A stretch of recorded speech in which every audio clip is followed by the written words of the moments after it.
Zen, katatapos lang ng block script. I wanna hear from the drama actor himself, no?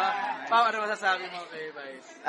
Well, of course, congratulations first of all. At nakakatuwa dahil ano siya, tumatagos sa puso yung mga eksena. And I'm sure lahat ng tumataguyod ng pamilya or may sinusuportahan na tao sa buhay nila ay makaka-relate dito. Very Bambi, lahat kaya niyang gawin.